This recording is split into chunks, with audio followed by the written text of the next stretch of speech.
ज्योतिषी देव का वर्णन। देव चार प्रकार के होते हैं: भवनवासी, व्यंतर, ज्योतिषी व वैमानिक देव। इन चारों प्रकार के देवों में से जिनके विमान चमकीले होते हैं उन्हें ज्योतिष देव कहते हैं, तथा वे पांच प्रकार के होते हैं: चंद्र, सूर्य, ग्रह, नक्षत्र और प्रकीर्णक तारे। हम सबको जो सूर्य चंद्र दिखाई देते हैं वह उन देवों के विमानों का नीचे वाला गोलाकार भाग है।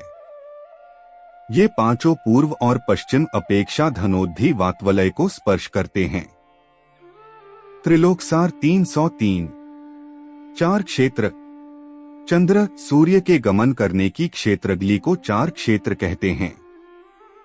दो चंद्र और दो सूर्यों के प्रति एक एक चार क्षेत्र होते हैं। जम्बूद्वीप के दो सूर्यों का एक चार क्षेत्र है। लवण समुद्र के चार सूर्यों के दो चार क्षेत्र, धातकी खंड द्वीप के 12 सूर्यों के 6 चार क्षेत्र, कालोदक समुद्र के 42 सूर्यों के 21 चार क्षेत्र और पुष्करार्ध द्वीप के 72 सूर्यों के 36 चार क्षेत्र हैं। सूर्य व चंद्र का गमन क्षेत्र। ज्योतिष देव मेरु पर्वत से 1121 योजन क्षेत्र छोड़कर प्रदक्षिणा रूप गमन करते हैं। इसमें चंद्रमा की 15 गलियां और सूर्य की 184 है। इनमें से प्रतिदिन क्रमशः एक एक गली में दो दो चंद्रमा और दो दो सूर्य गमन करते हैं, क्योंकि इस जम्बूद्वीप में दो चंद्रमा और दो सूर्य है। दोनों सूर्य तथा दोनों चंद्रमा एक दूसरे के सामने होते हैं। एक सूर्य को एक गली का पूरा चक्कर करने में 60 मुहूर्त अर्थात 48 घंटे लगते हैं, तथा एक गली से दूसरी गली का अंतर 2 योजन है। चंद्रमा को एक पूरा चक्कर में 66 सही 496 बटा 549 मुहूर्त लगते हैं, अर्थात 66 मुहूर्त से कुछ अधिक। चंद्रमा सूर्य संबंधी गलियों की संख्या। सूर्य की जो 184 गलियां है, जो कि 510 योजन में है। इसमें से 65 गलियां जम्बूद्वीप में है, जिसका गमन क्षेत्र 180 योजन है, तथा 119 गलियां लवण समुद्र में है, जिसका गमन क्षेत्र 330 योजन है। प्रत्येक गली के बीच में 2 योजन का अंतर है। चंद्रमा की 15 गलियां भी 510 योजन में से 180 योजन जम्बूद्वीप में 330 योजन लवण में हैं।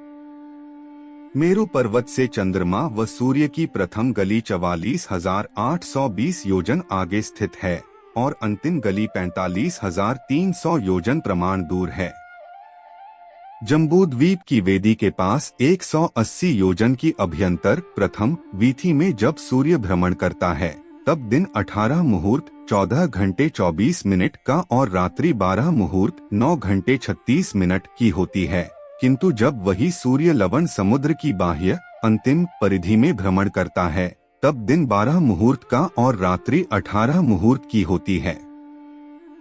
त्रिलोकसार 379। दक्षिणायन उत्तरायण। जब सूर्य प्रथम गली में रहता है तब श्रावण कृष्णा प्रतिपदा कर्क राशि के दिन दक्षिणायन प्रारंभ होता है, और जब वह अंतिम गली में पहुंचता है तब उत्तरायण प्रारंभ होता है।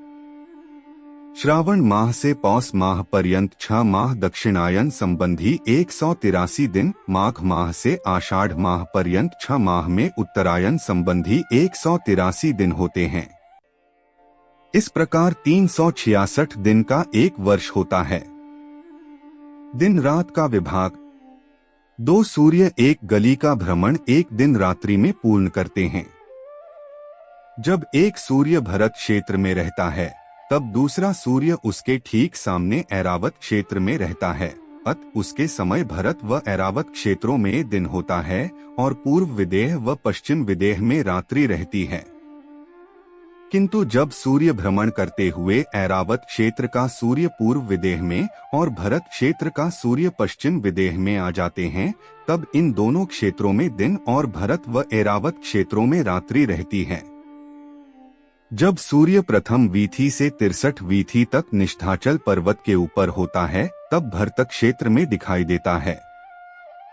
जब सूर्य प्रथम गली में रहता है तब भरत व ऐरावत क्षेत्र में दिन 18 मुहूर्त यानी 24 घंटे 24 मिनट का एवं रात्रि 12 मुहूर्त यानी 9 घंटे 36 मिनट की होती है। जब सूर्य प्रथम वीथी को पूर्ण कर दूसरी गली में जाता है तो मेरु से भी सूर्य की दूरी कुछ अधिक बढ़ जाती है और दिन एक सही 35/61 मिनट यानी 1.5 मिनट से कुछ अधिक दिन घट जाता है और रात्रि बढ़ जाती है। इसी प्रकार प्रत्येक परिधि में प्रतिदिन दिन घटता जाएगा और रात्रि बढ़ती जाएगी। इसी प्रकार परिभ्रमण करते हुए जब सूर्य मध्य की 92वीं गली में पहुंचता है तब 15 मुहूर्त अर्थात 12 घंटे का दिन और 15 मुहूर्त अर्थात 12 घंटे की रात्रि होती है। इसी प्रकार प्रत्येक गली में प्रतिदिन एक सही 35/62 मिनट यानी 1.5 मिनट से कुछ अधिक घटते घटते अंतिम 184वीं गली में पहुंचने पर 12 मुहूर्त यानी 9 घंटे 36 मिनट का दिन और 18 मुहूर्त यानी 14 घंटे 24 मिनट की रात्रि हो जाती है। भरत व ऐरावत में सूर्य उदय का स्थान। भरत क्षेत्र के लिए सूर्य का उदय 1 से 63वीं वीथी तक निशक पर्वत पर तथा 64 व 65वां उदय हरि क्षेत्र पर तथा 66 से 184 वीथी तक का उदय लवण में दिखाई देता है। ऐरावत क्षेत्र के लिए सूर्य का उदय 1 से 63 वीथी तक नील पर्वत पर 64 व 65वां उदय रमैक क्षेत्र पर तथा 66 से 184 वीथी का उदय लवण में दिखाई देता है। युग की गणना त्रिलोकसार 412-413। 5 वर्ष का एक युग होता है। नया युग का प्रारंभ श्रावण कृष्ण प्रतिपदा के दिन अभिजित नक्षत्र के योग होने के साथ होता है और युग की समाप्ति आषाढ़ माह की पूर्णिमा को होती है। यह प्रक्रिया प्रत्येक 5 वर्ष के बाद होती है। नए वर्ष की शुरुआत भी श्रावण कृष्ण की प्रतिपदा को होती है। सूर्य जब प्रथम वीथी में स्थित होता तब दक्षिण को और गमन करता है, उसे दक्षिणायन कहते हैं। जब अंतिम वीथी में स्थित होता है तब उत्तर की ओर गमन करता है, उसे उत्तरायण कहते हैं। इस आने जाने की प्रक्रिया को आवृत्ति कहते हैं। एक युग में 10 आवृत्ति होती है, 5 उत्तरायण और 5 दक्षिणायन की। आवृत्ति पूर्व अयन की समाप्ति और नवीन अयन का प्रारंभ को आवृत्ति कहते हैं। अयन 6 माह की एक आवृत्ति को एक अयन कहते हैं। 10 आवृत्ति में से दक्षिणायन संबंधी 1, 3, 5, 7 और 9वीं ये 5 आवृत्ति तथा उत्तरायण संबंधी 2, 4, 6, 8 और 10वीं ये 5 आवृत्ति होती है। दक्षिणायन संबंधी आवृत्ति त्रिलोकसार 417 है। पहली आवृत्ति श्रावण कृष्ण प्रतिपदा अभिजित नक्षत्र में, तीसरी आवृत्ति श्रावण कृष्ण त्रयोदशी मृगशीर्षा नक्षत्र में, 5वीं आवृत्ति श्रावण शुक्ल दशमी विशाखा नक्षत्र में, 7वीं आवृत्ति श्रावण कृष्ण सप्तमी रेवती नक्षत्र में, 9वीं आवृत्ति श्रावण शुक्ल चतुर्थी पूर्वा फाल्गुनी नक्षत्र में होती है। उत्तरायण संबंधी आवृत्ति दूसरी आवृत्ति माघ कृष्णा सप्तमी हस्त नक्षत्र में, चौथी आवृत्ति माघ शुक्ल चतुर्थी शतभिषा नक्षत्र में, छठी आवृत्ति माघ कृष्ण प्रतिपदा पुष्य नक्षत्र में, 8वीं आवृत्ति माघ कृष्ण त्रयोदशी मूल नक्षत्र में, 10वीं आवृत्ति माघ शुक्ल दशमी कृतिका नक्षत्र में होती है और समाप्ति आषाढ़ माह की पूर्णिमा को होती है। उपर्युक्त 5 वर्षों में एक पूरा चक्कर हो जाता है, जिसे युग कहते हैं। 6वें वर्ष से फिर से पहली आवृत्ति शुरू होती है। इसी प्रकार से 10 आवृत्ति के बाद से नया युग का प्रारंभ श्रावण कृष्ण प्रतिपदा के दिन अभिजित नक्षत्र के योग के साथ होता है। इन 5 वर्षों की 10 आवृत्ति के बीच में जो 2 माह का समय ज्यादा हुआ था वो भी पूरा हो जाता है तथा सूर्य का उदय भी उसी माह तिथि नक्षत्र को होने के कारण से नए युग का प्रारंभ कहते हैं। हमेशा से दक्षिणायन का प्रारंभ प्रथम वीथी से और उत्तरायण का प्रारंभ अंतिम वीथी से होता है। इन 5 वर्षों के समुदाय को युग कहते हैं।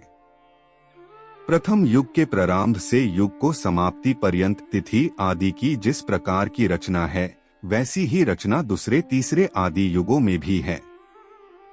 प्रत्येक युग में दक्षिणायन का प्रारंभ पांचों श्रावण माह से और उत्तरायण का प्रारंभ पांचों माघ माह में ही होता है।